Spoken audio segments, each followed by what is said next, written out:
From Journey with VRD, you're listening to the Visions, Missions, and Manifestations podcast, the number one place for spirituality, healing, and transcendence. I'm your host, Vivian Raquel Dayan. Now let's get into it.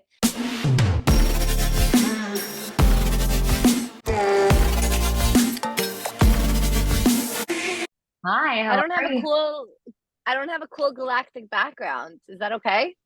I think today we can just make an exception, but next time, We can Joyce, make an exception.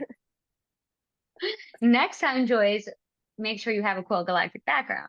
Um, Okay. I didn't know that was a requirement, but yeah, next time, level two. next time, level two. But before we start the podcast episode, it's just a tradition that Yeah, where I just ask that we just close our eyes and take 3 deep breaths to just tune in. please. Yes.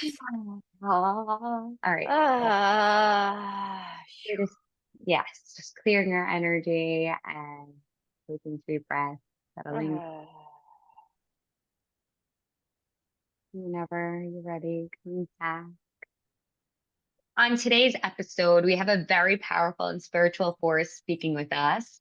Joyce Franco is a founder of the Levana Circle, as well as an inner guide and experience curator. From soul cycle teacher to healing and spiritual experience curator, can you tell us a little bit about the journey from how you got from there to here? Okay, we're jumping right in. All Jumping right. right in. Well, we're gonna just start with the big shift moment, I guess, because that's really what happened. Um, so I usually start off by saying that I was married for 7 years. I don't know if you knew that. And it was at a point in my life, this was 2018, that me and my husband at the time decided that we were no longer going to stay together. And I, upon that decision, flew to LA to be with my sister and her family for Rosh Hashanah. And there was a big pivotal moment that happened that kind of catapulted the journey.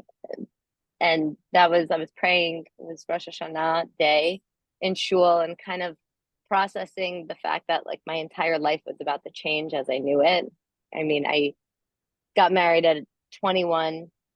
At this point, I was 28, and I was in this place of like deep despair and grief and fear, terror for what was to come, how I was going to take care of myself, what my life would look like, what it would mean to end this partnership, end this marriage.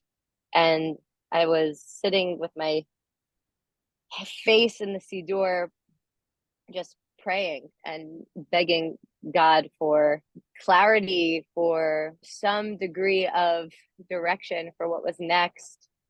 And really at a point of like total uncertainty. And I heard a voice speak to me, and it's an interesting thing because the voice felt like it came from like on high, and it also felt like it came from within me. And it was a very clear direction that wasn't generated by my mind or anything that I could have thought of at the time. And I was, the voice spoke and said, you need to go into nature. You need to cut yourself off from everything that you know. You need to be alone with yourself. You need to develop a spiritual practice, yoga, meditation, journaling, to move inward toward your own inner being. And you need to go to Costa Rica. It was like a, the clearest answer to this question of like what do I do with this total like despair of what do I do next. And I came home from shul and I told my sister about this, and she was like, what do you mean you're not going to Costa Rica? We could send you to some like yoga center in Malibu. There are a ton of places you could go here. And I remember looking at her and being like, I don't have a choice. The voice was so distinct, so clear that it felt like I was being guided from something other than myself toward this. So I booked a flight and I was packed my bags and I was out on a flight to Costa Rica, let's say Chag, pretty immediately. And I didn't really know where I was going. I had heard of this place called Santa Teresa, like whispers of this place that I would love, that's so my vibe, or like that I would appreciate, sprinkled throughout like the year prior. So it felt like, okay, I'm gonna go to Santa Teresa. That's all I know. And I had a friend that told me about somebody that they knew, an Israeli guy that owned properties there.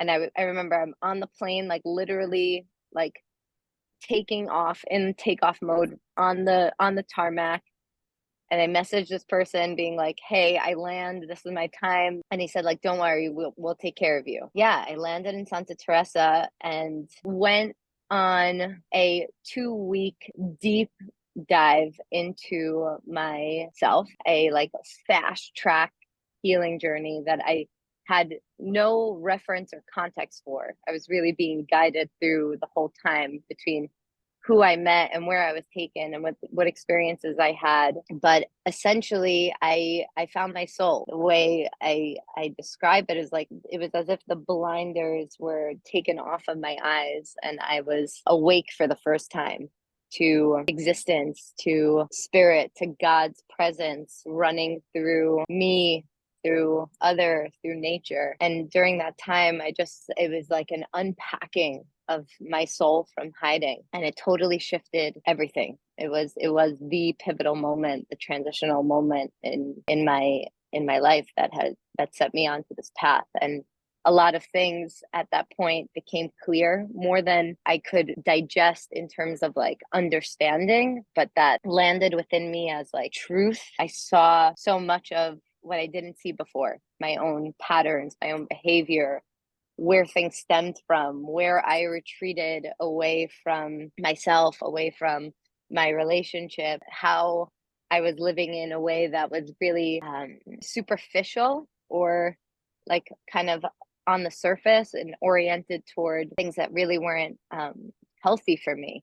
Even my relationship to my job at the time, which was so significant, my work at Soul Cycle, and seeing how I like would base my own sense of security and self-worth on how many people were booked into my class, and how I guess, yeah, like unhealthy that was for me, and along with so much else that illuminated in that process. I remember just like coming back home and realizing that like things cannot be the way that they used to be, and that really again like transformed how I was living. And then that was like a snowball that led me into the way in which I'm living my life now, thank God, and what I value and what I orient myself toward, and what my work is in the world, and how I relate to my life and the life around me. That would be like the how, from Soul Cycle to Inner Guide. I'm sure you've heard Costa Rica has vortex there that actually, how I like to think of the energetic vortexes are exactly how you described your experience there, where almost like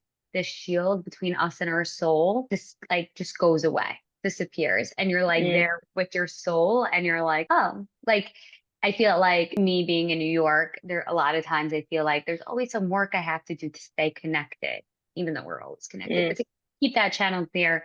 But when you're in a place with a vortex, that just goes away and it's so much easier to connect and to see truth. Yeah, yeah, I resonate with what you're saying. The way that I experienced it was like the nature there is so raw and so alive.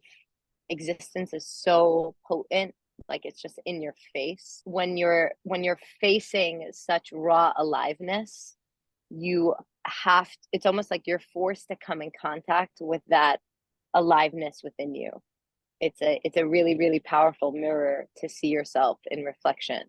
And that can drive you into like deep degrees of avoidance when things feel that much in your face, or it could drive you into deep degrees of presence and more awareness for your life and how you're living, and what your relationship is to that existence that resides in you. Yeah, and it was as if I saw nature for the first time in a real way. I reflected coming back home once I got back home and like looking up outside of my apartment window and seeing like the buildings and the concrete and the bricks and it made sense to me. It's like, oh no wonder why I'm so disconnected from myself. No wonder why I have been feeling, or through the awakening, realizing how retracted my aliveness was, or my sense of soul was, because nothing outside of myself is making me is bringing that reflection forward. I'm almost only in engagement with inanimate objects or things that aren't filled with life. When we don't have that mirror, like you're saying, it is harder to feel connected. It is harder to feel like there's like this proper reflection that makes you live from a place of your own aliveness and your own inner nature. So yeah, that was a big part of the shift for me. This also brings up the idea, which I believe, about soul contracts and how Mm, I like to call it funny it is when it comes to the things that we want to manifest or the things we want to experience in our life. Because how the soul contracts work is that you have a contract and we don't just have them with other people or with ourselves, but we also have them with our purpose and what we're meant to create in the world. And it's almost like you touch the genie in the bottle on Rosh Hashanah, on the Jewish New Year, and you awaken this contract and you had this burning desire, this intuitive hit, and you go to Costa Rica on this journey, which just felt like the right thing at the right time. And then your desire, or even maybe just your calling of creating the Levana Club, like the whole question of the chicken or the egg, which one came first? Did you have this itch, this inspiration to create the Levana Circle, or did the Levana Circle choose you and awaken you to the idea mm, at the right time? beautiful, beautifully said. Did it choose me or did I choose it? I would have to say that it chose me. I think so. What's coming to mind right now that feels important to say is I remember, I think it might have been, maybe it was the following summer. I remember being on the beach at the Jersey Shore and having a meditation and receiving the message that like my mission is to bring people back into themselves, like a very very clear calling, that was like the purpose, my purpose. And it felt so much aligned with like the gift that I was given through this experience of coming back into self, coming back into connection with my own soul and with the divine that resides in me, and that awakening of the divine in everything else. And that my contract, so to speak, is this thread, right? Like often we're given the thing that we end up giving out to the world. And I didn't understand at the time how that would look or how that would manifest, and in what way I would be offering people that same return, or coming back home into self. And so all this was happening also, which I think you'll appreciate, during my Saturn return. So this happened when I was 28, and for those listening, the Saturn return is a 3 year period or so, generally around 27 to 30, 28 to 31, somewhere around in this bracket, where your alignment of your planets are back in the rotation or the exact placement that they were when you were born. So it's a rebirth of self. Yeah, as simply as that, it's a rebirth of self. So all of this was happening, and usually you'll go through like a crumbling and a breaking down, and a dark night of the soul. And that process often leads you into this rebirth and transformation of self. So it was my 30th birthday, and it was my Hebrew and English birthday fell out on the same day, which is very rare.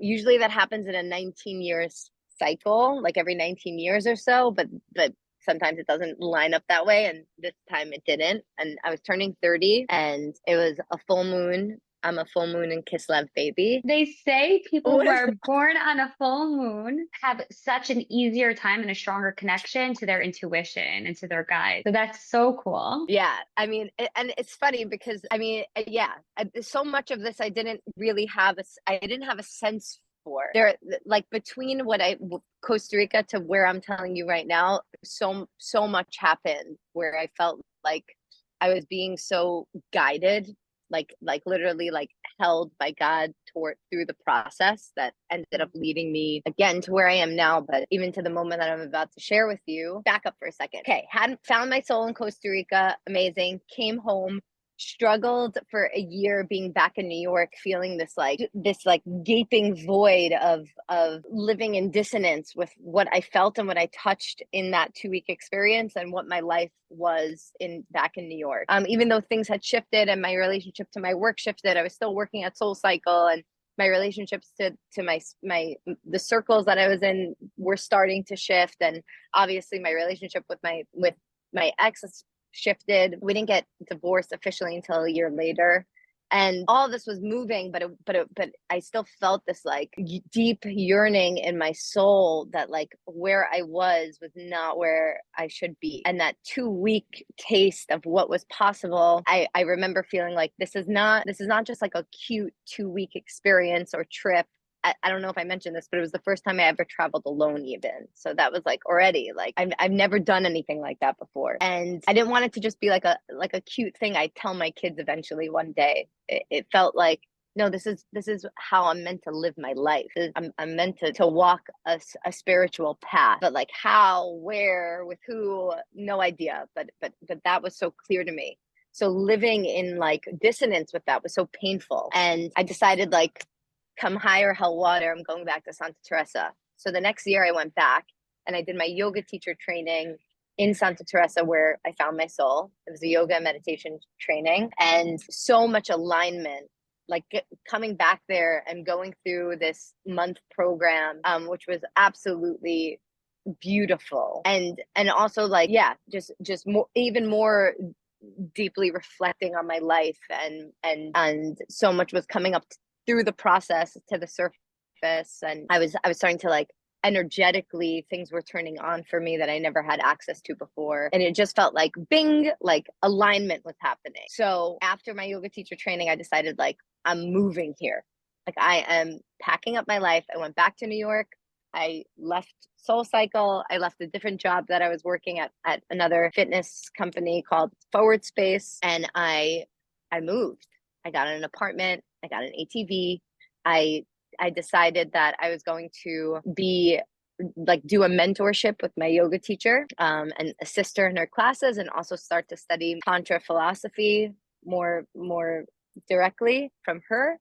And at the same time, and this is important, while I was in yoga teacher training, I'm sorry, I'm jumping a little bit. While I was in the teacher training and we were learning more yogic philosophy, what really like pinged in my being and like caught my attention most was the overlap between Eastern philosophy, and specifically within yoga, and Jewish thought, like these pillars of oneness and unity and love. And what struck me was like, wow, there's so much synergy, there is so much overlap, there's space for to that there's a bridge between these two worlds. And generally we're taught more like within our Jewish education to keep them separate, or that they don't go together, or like things outside of the Jewish way are not for us or don't align.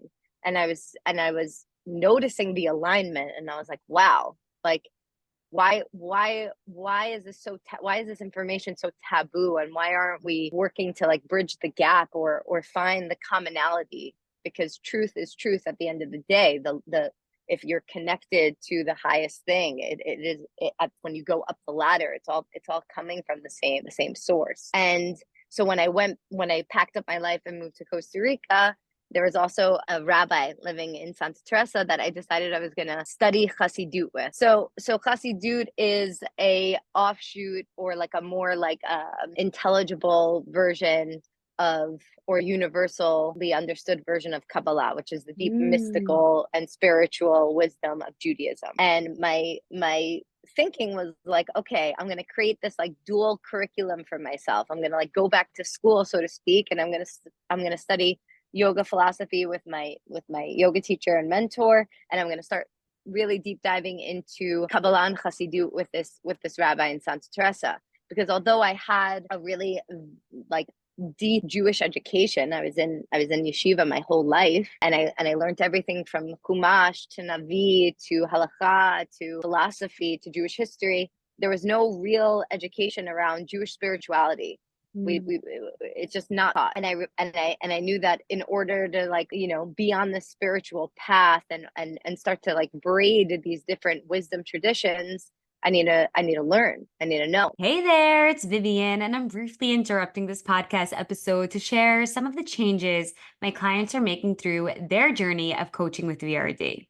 Here are their success stories. I recently had a VIP client graduate her 3-month coaching program with me, and we actually celebrated by doing a VIP day in person where I curated the most perfect manifestation day in New York City with me, where she stayed overnight in a 5-star hotel. It was so much fun and the perfect way to celebrate. When she started out with me, she was out of a job, she was scared, full of anxiety, did not know where her next dollar, where her next check would come from. And within month 1, she actually manifested an abundant amount of the most aligned job opportunities, the most perfect job opportunities.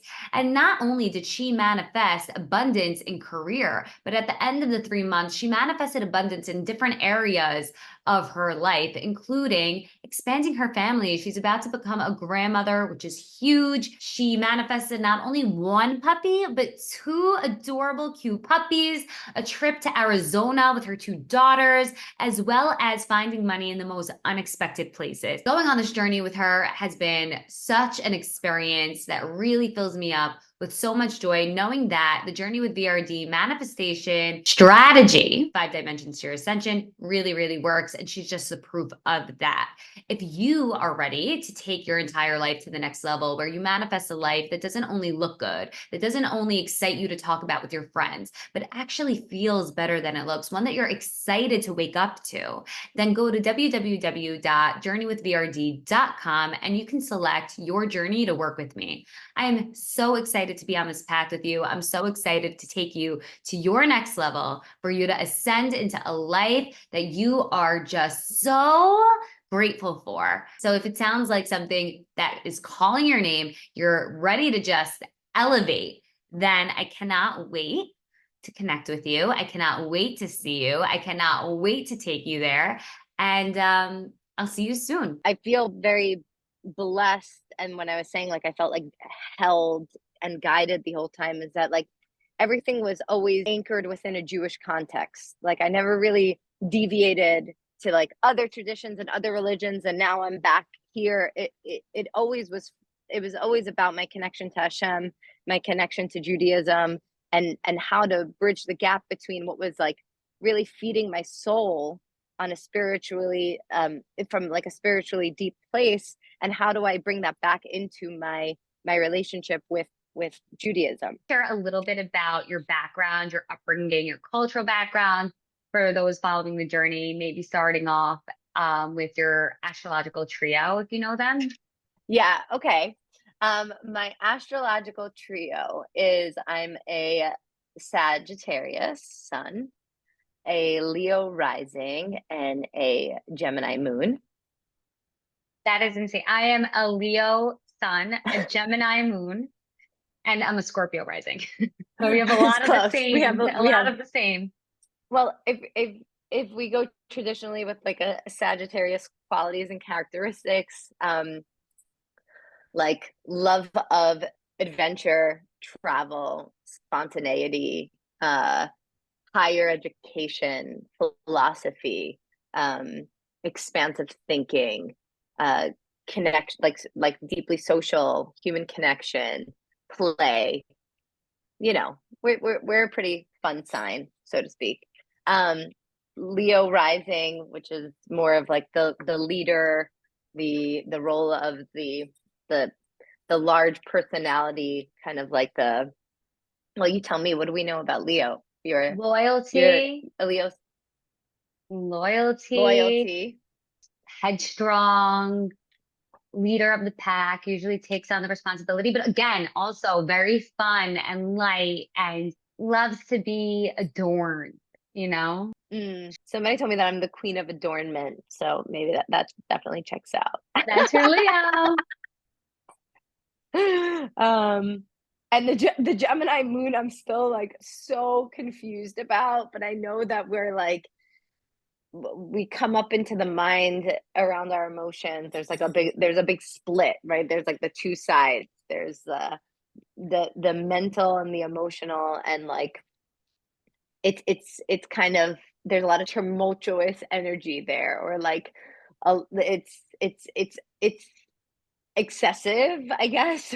From what I know about so your moon sign is always how you deal with your emotions or how you are, your relationship Right. with self when you're in private.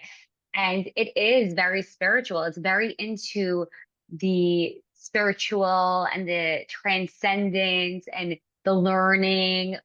Geminis love that kind of stuff, especially if you're in the Gemini moon. So a lot of the spirituality and the religion could be from there, and then making sense of it. So taking the spiritualness and maybe the fluffiness of it and then making it more concrete and logical.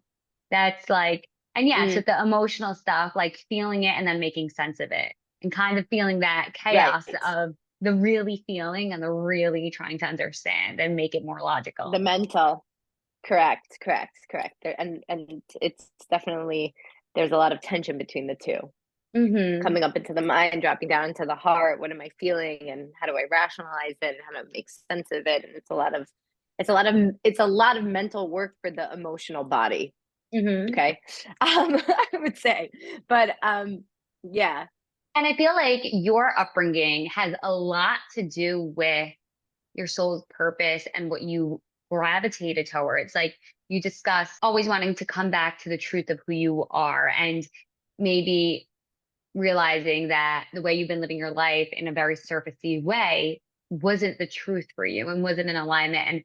And if you feel comfortable sharing your cultural upbringing and maybe how being brought up that way almost even triggered you into connecting with your soul and realizing that there was so much more. Hmm.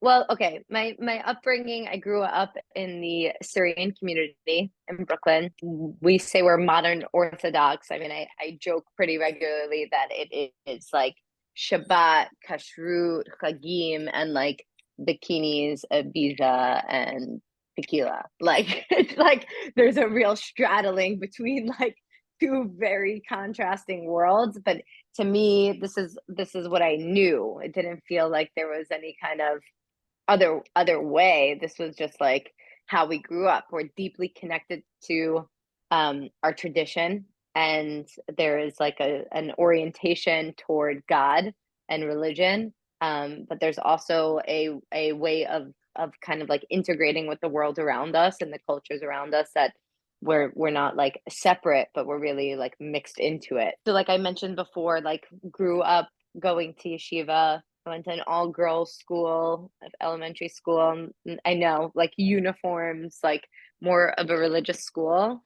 And then went to Yeshiva Flatbush, which is also a religious school, but co-ed, and got to pick my own clothing, which was cool. But in all of it, I really did feel that like and it's so interesting because where, like, if you really trace back the Middle Eastern Jewish cultures were like deeply spiritual, very very connected to their spirituality and the divine, and really like deep in ritual and practicing from a really intentional place. But it kind of didn't translate. It didn't translate into the way I felt like my family was oriented around, and what was stressed. And again, in the school system, like it kind of felt like a pastime that I'm only discovering more recently. You were saying that you feel like that may have been like connected to the trigger of realizing that maybe I was not living in the most like aligned or authentic place of my soul. I'm not sure how my upbringing contributed to that shift, but I think that like the background that I come from and the community that I come from, and I'm going to make like a generalized statement that some people may not find to be true or resonant, but I don't really feel like we're promoting or encouraging deep connection to self, unique, individualized connection to self. It's a lot about like what we do as a community. There's kind of like this blanket understanding or like kind of handbook of like how life goes and what we value and what we do and what we don't do, and getting married pretty young and having families really young and growing up in the same block radius as, I mean, or like continuing life in the same block radius of where you grew up, and making sure you're within the community and within the bubble, and that is like of high value. Getting, at the time dating my husband for 10 months, or my ex-husband, but yeah, for 10 months, the next step as a 21-year-old is like, oh yeah, this is what you do. You get married. This is like the next thing that you do. It's not really, questioning that, or taught to think differently, or given so much space around carving out a life or a path that is um, different than that. When I say that maybe this upbringing helped with the shift of your transcendence or your up level or your awakening, is that when you found your soul in Costa Rica, you had a deep understanding of what non-alignment looked like.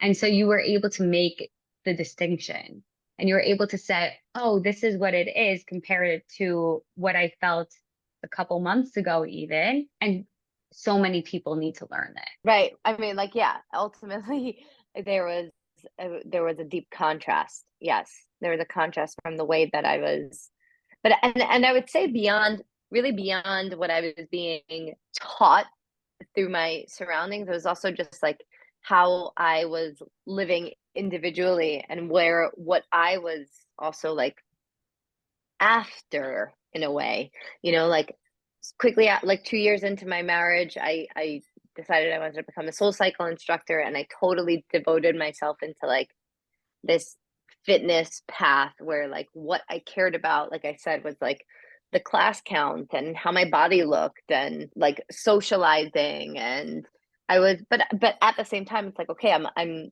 22, 23 years old, like discovering who I was as a woman, discovering like what I liked, what I didn't like, what I was interested, what I wasn't interested in, making mistakes, going out, like partying for the first time, right? Like all of these things that like were not necessarily of the quote unquote way in which we did things in the community, or how we do things.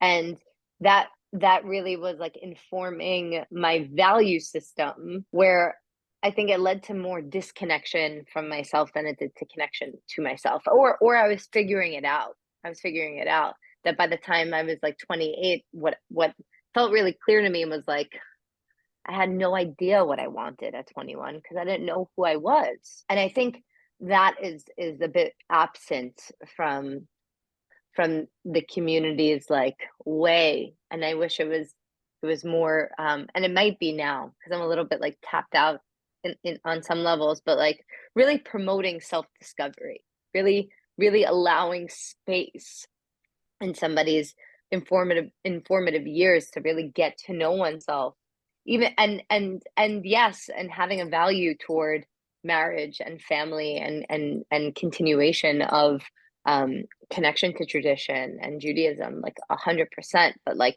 from a more connected place of self, rather than this thing of like, okay, this is what you do now. It's different when you have an orientation of who you are and what you want, um, and coming toward those things from a deep place of like, no, this is what I want. Um, but when you're so young, you don't really know. You don't know. So anyway, I think I was saying I jumped ship from my life in New York, moved to Costa Rica, created this like dual curriculum where I was going to study Jewish spirituality and yogic philosophy. I was like really deep in it. Like I said, I had an apartment. I had a house, not an apartment. I had a house with roommates and an ATV, and I was assisting my teacher, and I started teaching dance to the kids, like the kids and the adults in Santa Teresa. Like I just like jumped in, but very quickly something felt not right. Like the alignment that I like went back there feeling was not there anymore for me. It felt like, I mean, it felt like I created a whole new New York web, so to speak, like tethered myself to to being productive and doing, where what was really being asked of me was to like trust fall into existence. But somehow I created the like almost like a stimulated reality to my life in Brooklyn that kept me busy and on the go and doing too much and taking on too much and running from place to place, that I was just like back, kind of back in a similar place that or a similar way of life, like a hamster wheel, even in Costa Rica. But beyond that, like, yes, that like operating system being something that needed to like break in order for me to like really shift out and into like a more elevated version of myself. It just felt like, yeah, something was missing. Like there was more for me to tap into. Like the yogic studies were great and I appreciate and respect the wisdom there, but it was like, okay, Shiva, Shakti, awesome, I get it, but it's not the language of my soul. And the Chassidut that I was learning was like okay, but I kind of knew that there was more depth to be had. It didn't fire me up. So I, through another series of events, jump shift from that, like decided I'm leaving Santa Teresa and I'm going to Israel. I had a wedding in Israel, and I packed up my stuff. I broke my lease. I returned my ATV. I said goodbye to my commitments, and I got like the deep message, like trust the universe.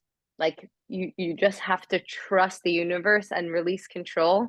And if you're really gonna trust, you need to like again like fall back.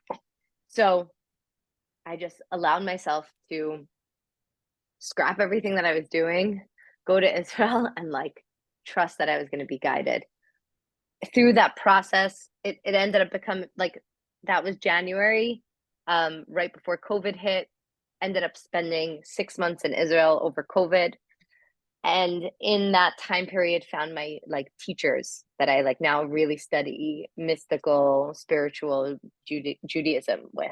Found my teacher in Sfat, Riva Amuna. I found my teacher in Jerusalem, Rav Daniel Katz, and it was like something just clicked. Like I was brought to the people that I was meant to learn from, and I was and my soul was on fire.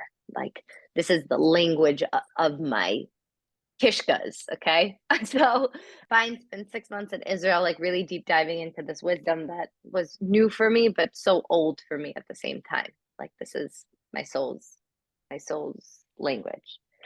And Levana Circle. So going back to that, so I get back from Israel. It's my birthday. There's this crazy alignment with the moon and the full moon and the Hebrew month and the English birthday.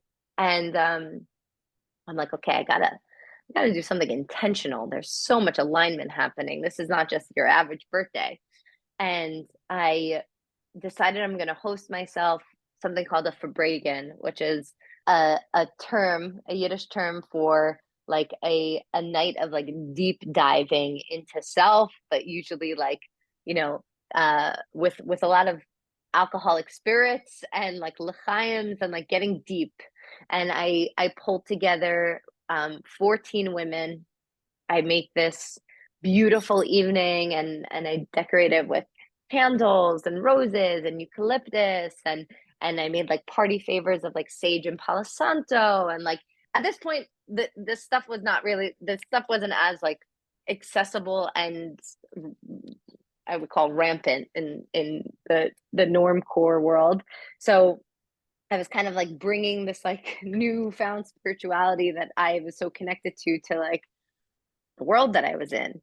And I hosted this night where I learned first with my teacher Riva about the energetic significance of the moon and Kislev and like what the themes were running through this month and this time.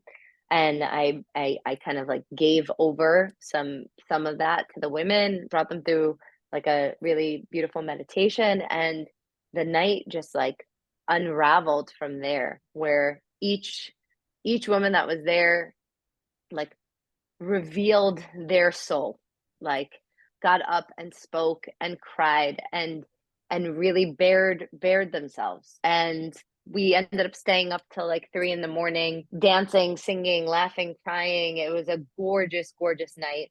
And a lot of the women messaged me the next day just being like, wow, I really needed that space. Thank you so much. I felt so safe. I felt so held and able to be vulnerable. Like, it was so healing for me. My boyfriend at the time was like, you need to be offering this to women on a monthly basis. And I was like, what are you talking about? Like, I'll do this next year for my birthday. But the truth was, is like, I was curious about learning more about the energetic properties of the Hebrew calendar. So I was like, okay, I'll learn with my teacher and I'll offer it out. And whoever wants to come will come. And that was kind of the birth of Levana Circle. Wow. Um, so when you ask me, like, did I choose it or did it choose me? It totally happened by quote unquote mistake. It wasn't planned and wasn't something that I was like, I'm going to start this thing. Um, and that was the birth of it. So I started to gather women around the full moon. And like I said, it was also COVID. So it was like, we started on Zoom after that for a few months. And then a few months later, met in person, and it kind of snowballed from there. There's something so special. I almost am reluctant to say this about that COVID time because that was you have like Journey with VRD happened to me almost during COVID. There's a lot of similarities there. But I wonder why you chose the word Levana for the Levana Circle. What does it mean? Why Levana? So I wish I could take credit for it. The boyfriend that I mentioned was the one that was like, you should call it Levana Circle. Like, he had some sort of download, like, hit, and it was like so clear to him. And then it was so clear to me. Levana means moon. It's another Ah, word for moon in Hebrew. And it's also the shoresh of Levana is lavan, which is white. So it's in reference to the moon's radiance and the the brilliance of its light. The moon is reflective of the sun's light, and if we're like, the relationship between the sun and the moon is akin to the relationship between God and us as the receivers of the light, and then the radiance of that light in this physical dimension. So the moon is the white light is this divine reflection of God's light permeating throughout this dimension of reality. That's Levana is moon in Hebrew. I know you're geared to females. It's a women's circle. So what prompted the female circle versus including the male energy? So it's okay. So there's a lot to say about that. I will say that I have been getting a lot of requests from men for a male version of Levana Circle for years now. It feels like it's something that I might try at some point, and offer. But the moon, okay, this is like deep Kabbalistic wisdom, and I'm going to try and bring it down in a way that makes sense and that hopefully I have access to in this moment. The moon like I said, is deeply, or I didn't say this yet, but is deeply feminine. The moon is seen as the vessel. If the sun is giving light, then the moon is the holder of that light.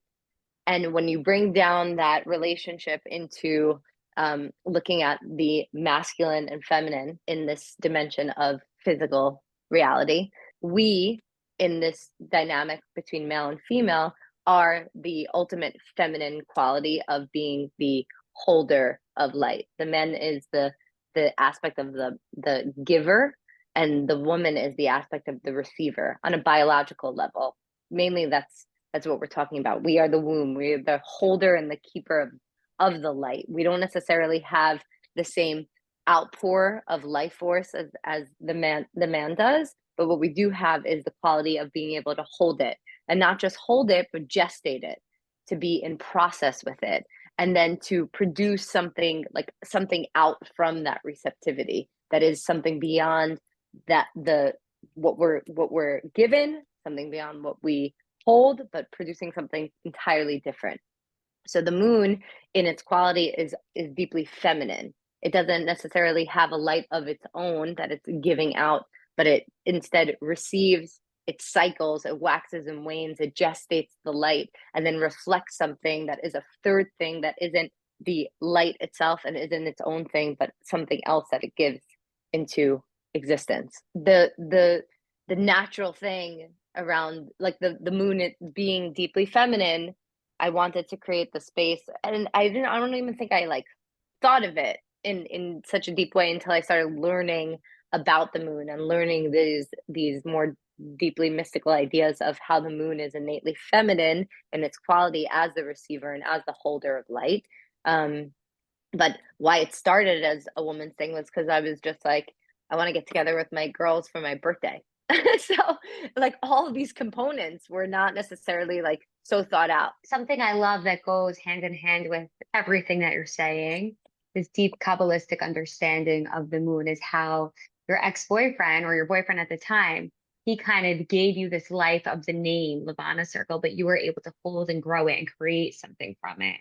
So I think that's Yes. so, you know, kismet with the meaning and the symbolism of the relationship between the sun and the moon. Yes. So Yes. Actually, that's a really beautiful way of seeing that like in such a micro way. Yeah. It's like here's the life force coming into the system, and then I'm holding it, I'm gestating it, I'm working with it, and then I'm producing something from the combination of the two, which is then the birth of this creation. I love that. And so from here, how did you begin to offer the Levana Club as an offering for service? I mean, it was also like once I had the decision, I remember I remember like typing out the Eventbrite description and it just like flowing in a way that was like really, really beyond me. It wasn't like I was breaking my teeth over like what is it like it again, it felt like more of something that was calling me than me calling it. A lot of it just thank God like really flowed. And then I slowly started a WhatsApp group, like maybe with like 12 women that I thought like, or maybe the 14 women that were at my birthday and a few more friends that I thought like might be down to like get together, chat about the theme of the month and just learn. And then that snowballed. So we met on Zoom, like I said, like for maybe 1 month, 2 months, 3 months, and then I brought it into like an in-person space, and then it just started to grow. Like by the year anniversary, a year later from that Kislev full moon date, I had 60 women at a larger event for Levana Circle to celebrate what this was. And at that point, I had done however many circles between the start to then, I mean, at least 12 for each month of the year. And it just started to really pick up. And what's interesting is that from before this and as a part of this like idea that I said that I kind of knew that like the mission or the umbrella mission was to bring people back into themselves more deeply as an inspiration of my journey to Costa Rica and the different modalities that I was exposed to. I was exposed to Reiki for the first time and a sound bath for the first time and like yoga and its like proper practice for the first time and had my first cacao ceremony and was served rapé for the first time. Like I touched the whole appetizing board of like all these different modalities, right? Before they were like again more common and more accessible. So my thought and where the, like I had this another like really powerful moment of this download of like I'm going to create a retreat for Jewish women to explore these different modalities of healing and inner work to bring them more deeply into themselves, but inside of a kosher container and a kosher context. So we're taking away the taboo of like, is this okay? Is this allowed?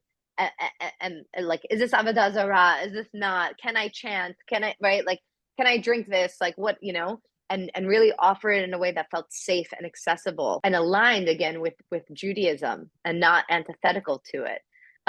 So that kind of was like the bigger picture, which hopefully I will birth also in the coming years or year. And then it was almost like Hashem kind of like came in with the assist of like, well, first you're going to build a community of women before you even like you have to build a you know a reputation for being a guide in this kind of spiritual sphere and deeper connection to self that is anchored in Judaism. And then you could offer the bigger thing. So like Levana kind of came in there as a surprise, but now I'm seeing how it was like totally the unfolding that's taking me to the big picture also. It really sounds like during your whole journey, you were really gifted with really, really hearing your intuitive guidance, whether it be from God or guides. And so I wonder if there was anything that you were doing to make that connection strong, or if it was just merely gifted to you. Or maybe there was something in your life that you were doing to clear your channel to really listen and tune in. It's a very good question. I mean, my practices, my spiritual practices and my connection to self-maintenance was, I mean, I started meditating every morning. I think that was a huge thing for me. I started journaling. That's I huge. started speaking to God, um, and also studying, like again, more spiritual wisdom. So like things were just unlocking and turning on, and it was all like a hodgepodge of things. But finding teachers, finding mentors, to really learn from, to seek guidance from, and again, like my own practice. I'm being brought to this period of time where I told you I left Costa Rica and I went to Israel, and it was another moment of like, what am I doing with my life? What's happening? I just totally pivoted. And I mean, really, I think, and this is, yeah, thematically, if I'm connecting the dots and what feels similar, I got to Israel. I was like not in an okay place, like again, confused, disoriented, unclear, not sure. How am I going to take care of myself? How am I going to make money? What's my path? Blah, blah, blah, blah. And I remember booking an Airbnb in the north of Israel in this place called Amirim and retreating, taking another 2 weeks. So similar to the adventure in Costa Rica. And I do this periodically with myself where I'll self retreat when like every 2 years kind of thing. And I'll take at least a 2 week period, go into nature alone and really do the work, wake up, journal, assess, meditate, learn, take walks in nature, cook for myself, um, and just yeah, and talk to Hashem. Like I remember I was so unclear and like why the sage and Palo Santo party favors felt significant is now why I know is because I had these tools that I was introduced really for the first time in Costa Rica to, and I'm in Israel in the mountains of the north by myself walking in the forest, and every morning I would sit with my sage and I would out loud talk about what I'm clearing. What am I clearing Wow. out? The anxiety, the fear, the uncertainty. And I would get into detail and I would verbalize it. I would verbalize it. What am I letting go of? What am I clearing? Because I would wake up. And at different periods in my life, this would happen. You like wake up in anxiety. You like wake up to the running of your thoughts and your fears and your stress and your worry. So really diligently like speaking that and releasing that from my system, and then using the Palo Santo to kind of draw in what I want to call in. What am I praying for? What kind of clarity am I asking for? And really working with these tools to like clear and call in. That was really shifting for me. I was in that practice like every single morning for a long period of time. So like, and all these things not necessarily being taught, right? Like I find that this way of, you find your own way, right? Like we each find our own way of really tuning in and connecting up. I don't think that it's universal for everybody, but I would say nature. I would say meditation. I would say journaling. I would say speaking out loud to God, really conversing, taking care of yourself, movement, and yeah, and like taking time to just like be with self, to hear self, right? Like I don't think I said this, but before that moment on Rosh Hashanah, I was never still enough to hear myself. I was never Mm. alone for enough of a period of time to hear myself. I was constantly bouncing around the city and hanging out with friends and running from one thing to the next and teaching this class and making that playlist and right. So the ability to connect to our inner voice is really about taking the time and the space, really hear it, because it's always there. But like what clearing out the debris and making room for that clarity to come through. Wow. Yeah. And it sounds like the Levana Circle, it's just a taste of what you do for 2 weeks, 2 weeks at a time, at least every year or every 2 years. Like it's just a taste for other people, for other women who join the club, the circle, to kind of get that moment to reflect, assess. And I've been to the Levana Circle, I've been to one, and so I could say there was journaling and reflection and time to just release what had to be released, as well as all the learning and the stuff too. From my experience and from what you're telling me you do to retreat, it sounds like it's a little bit of a taste of that experience. For sure, for sure. I would say even on a more heightened level, I started in the last year doing Levana weekend experiences, and I would say that really is like a more expanded, immersive experience of how to be right. Like I mean, we go into nature. I'm very particular about the spaces that I choose. They're beautiful homes. We're tucked away. There's usually a lot of nature surrounding us. Really retreating and making like I like also a big part I think of, and I kind of made the joke before that I was called the queen of adornment, but it's because I really love beauty. I find my connection to God in the small flowers and crystal and like how those are laying on the table and the candle, right? Like and so the spaces that I'm bringing people into curating are really bringing out the divine in like the small beautiful things that are always around us. um and then there's like the Shabbat and like the connection to God that is experiential, that isn't like in the book, but is in the body. Like it isn't in the mind, but it's in the vessel, right? Going back to this idea of like the feminine connection to God, which is like in this vessel that we're given, right? We are chariots for this experiential divine connection to run through us. So that's in the way we pray and the way we sing and the way we speak and the way we dance and the way we eat and the way we play and like really immersing into connection with the divine in self, in other, and in nature. And those weekend experiences feel like a little bit more of like a window into like what do my personal 2 week retreats look like, and layering that in and offering it to women. Levana Circle, the monthly circles, are really about coming into awareness with the energetic properties of the month and how they are spiritual maps that are like guiding us and directing us in our lives. They're alive within us. They are. It is the month energy is our embodied experience, but so often we don't even know what's happening. We don't even know what to look out for, what themes to be clued into, how to relate to the energy that's coming through. And sometimes it can just feel like life is happening to you, right?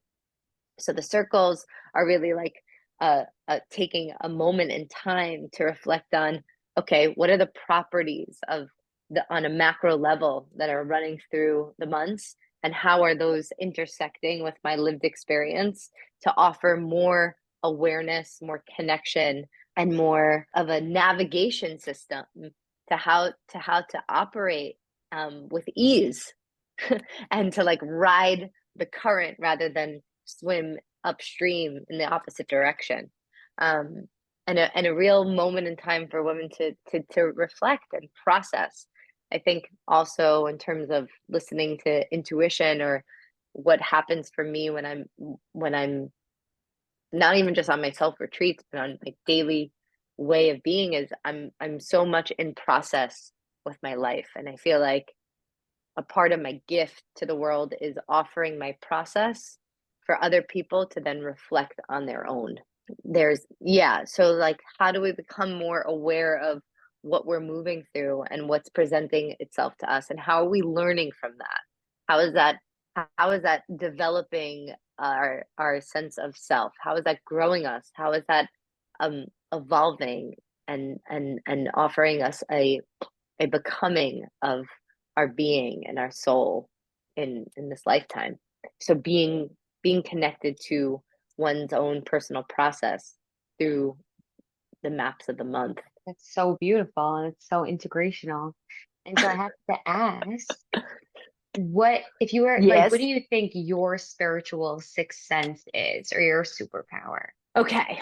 Well, it's something that has been coming online more recently, which is so I do one-on-one work with people and in a healing capacity, and it's really wild, but I'm starting to feel my clients within my own vessel, meaning Um, my own body. So I'm able to track what's happening in their body in my own. Um, so not only am I holding it with them, but I'm also moving the energy. Sometimes if they're stuck in something, I'm able to kind of like process what needs to move through my own vessel and my own channel and really work with it directly. So that has been coming online in a really cool way, and feels significant. Yeah. so how does that feel for you? It feels humbling. It like it's a humbling process to be. I feel like I'm being used as a channel to help move things for people that are stuck. I'll give an example. I mean, this is a little bit different because it was in a ceremony context with medicine, so things are heightened. But and this kind of like sixth sense is on outside of medicine space at this point. But this is a cool story. So I was supporting in a Aya ceremony, and I'm, going about my business. I'm about to go like sit back down in my chair, and I feel this like literally like the stabbing pain in my stomach. Stabbing, like came out of nowhere. And I like buckle over, and I'm about to sit and like just be with it, and my body just like, instead my body gets totally directed into the next room by the fire. And I go by the fire, and one of the participants is like lying on the floor, and she sees me and she's like, Joyce, Joyce, Joyce, come here, please. I'm so uncomfortable. And I'm like, what's going on? I lean in and I go, what's going on? And as soon as she opens her mouth, the feeling of pain releases from my stomach, and she's like, I have this terrible pain in my stomach. And I felt her. I felt her in the next room. And I was directed toward her, and I was able to like remove that, whatever was blocked in her own system causing pain, which is also another, thank God, gift that has been coming through a lot, which is being able to move energy with my own hands on somebody else's body and really like do the psychic surgery on somebody. I wonder how do you differentiate something like a stomach ache, to use this example, as your own or somebody else's? I have so there's several things. When I'm working one-on-one with a client, I have like my own protocol that I run myself through before coming into session, making sure that my energy is clear, taking stock of what's happening within my own body. So I know when I approach somebody and I start to feel something, I'm really hyper aware of doing my own clearing beforehand, so that what what ends up showing up is often like me absorbing something from them or holding something, mirroring something that's within them. But also, even in that process, I'm checking in constantly, meaning I have a way of kind of checking in higher up, so to speak, being like, is this mine? Is it not mine? And the pings, or the way in which it's a form of muscle testing, like yeses and nos. So I'll always double check, but often I won't share what I'm feeling until the client is explicit about it in their own body. So if I start to feel something, I'll be like, are you like, let me know what's coming up in your body. And they'll be like, oh, I'm feeling a real deep constriction in my throat. And then I don't need to say like, oh yeah, I was feeling that also, but it's like, okay, cool. Like I was feeling that and why I'm checking in with them, but I'm not going to be like, hey, do you feel that? More so letting them tell me before, knowing that it's theirs. So very cool. There's a lot of things going on. You have once a month, you're doing the Levana Circle. You're hosting these weekend, I don't even want to call them retreats, but they're like weekend retreats where Ex- you are, yeah, experiences. we Um, can experiences, yeah. experiences, and then you're also offering inner guidance, inner guided experience as well for like individuals. So not just a group, but maybe one-on-ones too. Yeah. And I think this gift that you have is so beautiful. So what are three pieces of wisdom you'd give to somebody who's just waking up or just connecting with their soul? Ooh, wow. Okay. Good question. Good question. I felt a deep frustration knowing that the healing path was for me and feeling like there's no like textbook on how to get there. There's no, I mean, now, thank God, there's so many courses out there and there's so much that is offered in terms of these different modalities and paths and ways of connecting. But at the time, it felt like, where do I go to become a healer? Like, this is what I know I'm called, I'm like meant to do, but where do I go? Um, and so much of what I heard or like was told at the time was like, it's really your life's journey. Like, there isn't a way you like learn this stuff. It's your life's journey. And it was very frustrating, especially as somebody that like loves to learn and I'm constantly a student. Like I wanted somebody to like I wanted somebody to hand it to me. I wanted somebody to hand it to me. Um, so I would say to really know that it's an unfolding that is uniquely yours, that this connection to your soul is about the like study of your own life, the being like in close process and intimacy with your own self, and the wisdom that comes from that is the wisdom that you're meant to learn, and of course collect more, but I would say that to follow the breadcrumbs of what lights you up. Those are really clues from God of what is like meant for your soul, and like collect those as treasures and write them down and return back to them when you feel like disoriented or overwhelmed or not sure or lost on in direction. Remember those treasures that light you up, because they're pinging something for you in this lifetime. And the third thing is what's coming to mind right now, which is surprising me, is like it all comes down to love. It all comes down to love. And I feel like I'm saying that because sometimes on the path, even, I mean, not even for myself, I can lose gentleness with myself. I could get frustrated with where I am, or feeling like I I I want to level I want the level up. I want the next iteration to already be here. I want the expansion. I want the like zoomed out more higher awareness of what's happening and why. And when we get those vantage points, it's like it's gold, right? Like we come out into the zoom out and we connect the dots of what's happening and why. It's like it's really like heaven on earth, honestly. But when you don't have that, or when I don't have that, I can sometimes get really like frustrated and want to work my process even harder and get, like I need to figure it out. Like it's a code to crack, and I can lose love for myself. I can lose spaciousness for myself. I can lose kindness for myself. I can lose compassion for genuinely being where I am. So a reminder to like stay as gentle and as loving and as kind to yourself on the journey, when those moments of your growth are like pressure cookering, or if you're in that point of everything crumbling, or this like deep despair of like what God. Yeah, so those would be my my three wisdom nuggets. If somebody wanted to learn more about you, sign up for a session with you, find out when the next Levana Club is, how do they find you? Great question. DM me. And you can check out Levana Circle on Instagram under Levana Circle, and you could check out my personal Instagram as well, and message me if you want to have a call, like a pre-session, and chat around what you're looking for and learn more about what I do in terms of one-on-one. If you want to join the groups, the Levana Circles, um, that is usually something you could hear about on my Instagram and sign up for through the Eventbrite link that's there.